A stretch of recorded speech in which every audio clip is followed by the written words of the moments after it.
Thank you. Madam Sanders and members of the committee, my name is Caitlin Sutherland, Caitlin, S as in Sam, Utherland, and I am the founding executive director of Americans for Public Trust, a nonprofit, nonpartisan organization that works to uncover and publicize foreign money and influence in politics and policy. Thank you so much for the opportunity to testify in support of LB 927 to comprehensively ban foreign funding from Nebraska ballot question committees. This legislation is critical to clarify and ensure only U.S. citizens have a voice in your politics and policy. There are an alarming number of loopholes that foreign nationals, foreign charities, and foreign governments are currently exploiting to funnel their foreign dark money into important policy fights, institutions, and electoral tools. Just a few months ago, Americans for Public Trust released a report identifying how just 5 foreign charities spent almost $2 billion bankrolling protests, litigation, research, lobbying, and the nonprofit sector to advance their extreme foreign activist agenda. And with no safeguards in place, foreign money can and is flowing into ballot issues too. And it's coming in Nebraska, as you've heard. APT has identified that at least 3 groups, the 1630 Fund, the New Venture Fund, and Hopewell Fund, all part of the Washington, D.C.-based Arabella Advisors Network, are simultaneously receiving foreign money and bankrolling ballot measures in your state. 1630 Fund, who, as you've heard, counts one of their top donors as a reclusive Swiss billionaire named Hans-Jörg Wyss, has received almost $280 million in foreign money from Mr. Wyss, and has then turned around and poured $130 million into ballot issue campaigns in 26 states, including almost $6.5 million across 3 initiatives in Nebraska. And each time 1630 Fund was the top donor to those ballot committees. New Venture Fund has also received almost $180 million in foreign money. This group's foreign money comes not only from Hans-Jörg Wyss, but also a handful of foreign charities like the Radical KR Foundation in Denmark, the Switzerland-based Oak Foundation, and the UK-based Children's Investment Fund Foundation. After receiving all this foreign money, New Venture Fund spent almost $2 million on 3 Nebraska ballot campaigns. And then there's Hopewell Fund. They've received almost $3 million from foreign charities and have simultaneously spent almost $1.5 million in Nebraska. These examples are just the tip of the iceberg, and without strengthening your law, foreign-backed money, be it from a Swiss billionaire, a foreign charity, or a foreign adversary, will continue to be funneled into your state. Ballot initiatives are critically important and can impact everything from taxes to business regulations to schools. And with at least 9 petitions being circulated to qualify for the 2026 ballot, you must comprehensively stop the foreign money now and strengthen the penalties if foreign money still finds a way into Nebraska. I urge you to support LB 927 to help stop foreign nationals from influencing your state. Thank you. Thank you very much for your testimony. Questions from the committee. Senator Kavanaugh. Thank you, Chair. Thanks for being here, Ms. Sutherland. Obviously, interesting topic. So I think you probably heard my questions before. I don't know if you're able to answer this about the 100,000. I mean, aren't there American corporations that have overseas clients who pay them more than $100,000? How did they not become implicated in being basically a pass-through for that money? Thank you very much for that question. So I can speak in regards to something that's similar on the federal level. I would defer to another office or comfrey, specifically how it would relate to Nebraska. But what you were talking about is corporations, for instance, Volkswagen. They are a U.S.-based subsidiary or other just American corporations. Because of the way that we are defining participating in an election or participating in a ballot issue, it does not matter as far as those foreign contracts or foreign sources or even foreign employers. Those corporations are already able to legally segregate the money and still donate to leadership PACs and super PACs without running afoul on the ban on foreign money in elections. Because remember, foreign money is already banned for yourself, for federal candidates, for super PACs, and these corporations that you're talking about are therefore not prohibited under federal law, and I don't think there's anything in Nebraska law that would trip up those Nebraska corporations. Okay, well, that's a good point. And so you're talking about not just legality, but you're talking, I don't want to say morality, but you're talking about right and wrong, right? Mm-hmm. Whether the money comes in.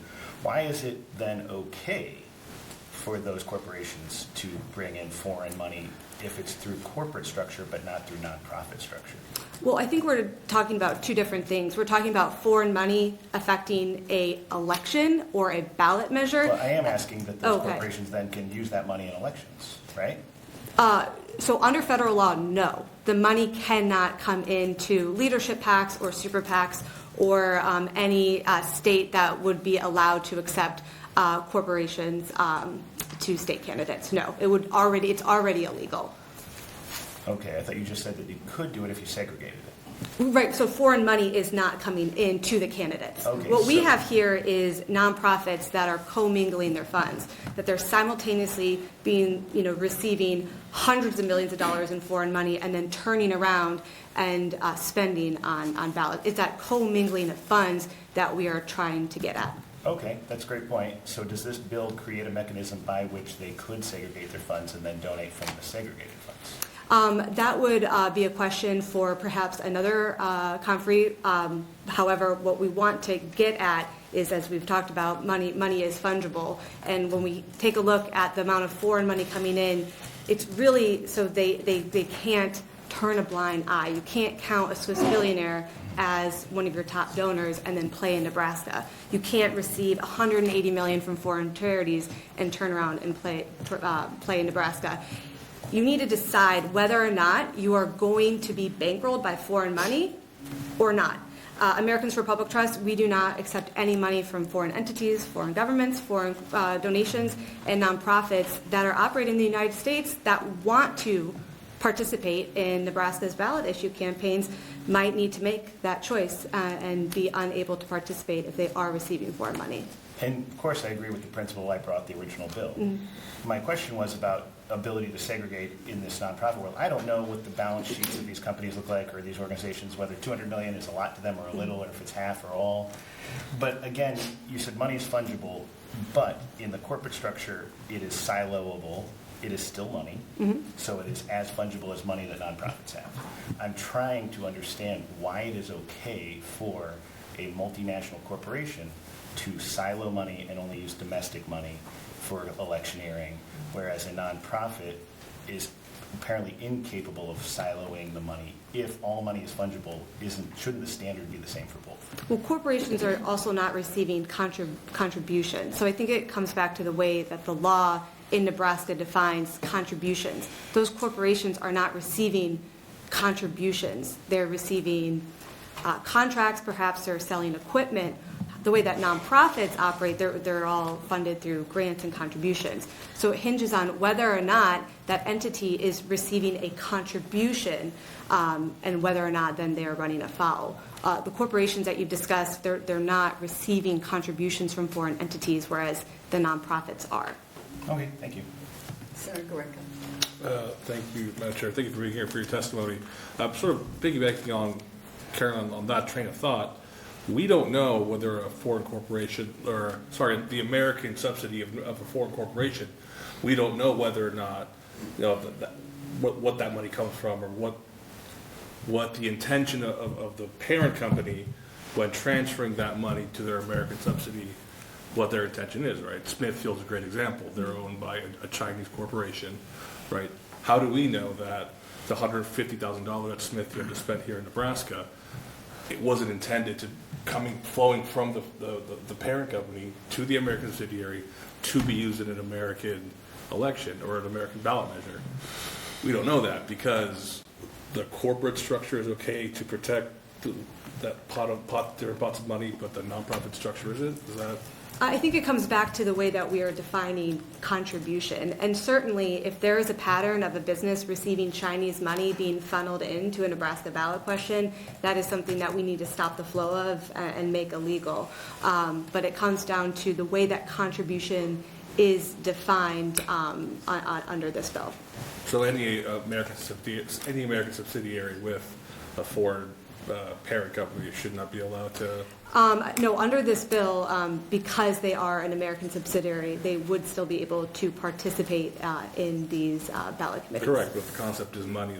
Let's make sure we keep all foreign money out, right? So maybe that should be the next step. Yeah, certainly. I think it's a lot to explore, particularly if, like I said, if anyone is funneling Chinese money into a ballot question committee, that's something that we need to take a look at. Thank you.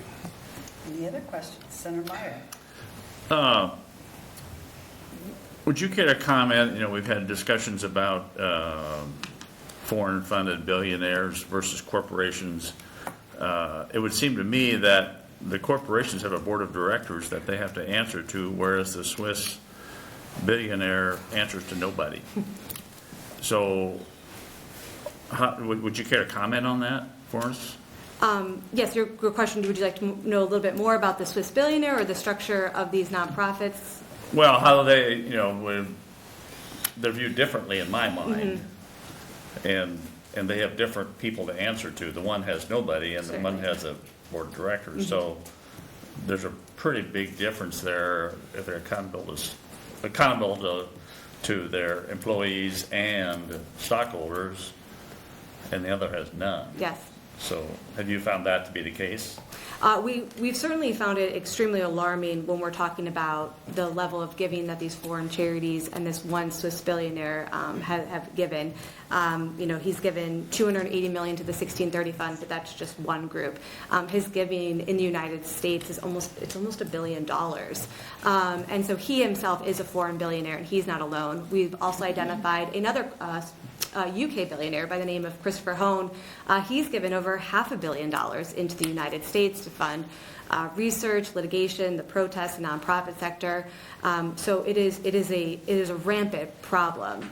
It's foreign billionaires, foreign charities, foreign governments, and it is quite alarming when you see that there is little accountability with this foreign money coming in. And that's why I'm very thankful that this bill has been brought forward to strengthen and tighten the laws surrounding that.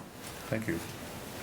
Any other questions? Senator Greco. Thank you. Do you know the genesis of the FEC decision that actually allowed the ruling? Yes, it stemmed from a Montana complaint. Correct. And do you know who the complaint was against? It was a mining company, I believe. Yes, it was the Canadian subsidiary of an Australian actual mining firm that they illegally financed a measure to block new restrictions on hard rock mining in Montana. So actually, the genesis of this is actually a corporation, actually a foreign corporation using a foreign subsidiary to then influence American policy. Yes, and under federal law, that foreign-owned corporation, they did not generate $1 revenue in the United States. They were 100% foreign-owned corporation. So therefore, that would be banned under this legislation. And I believe that exact structure would have been banned under the current law. So a foreign company like Alibaba, that is 100% foreign-owned. They don't have dollar revenue. But yes. Thank you. Any other questions? Seeing none, thank you very much. Thank you very much. Any other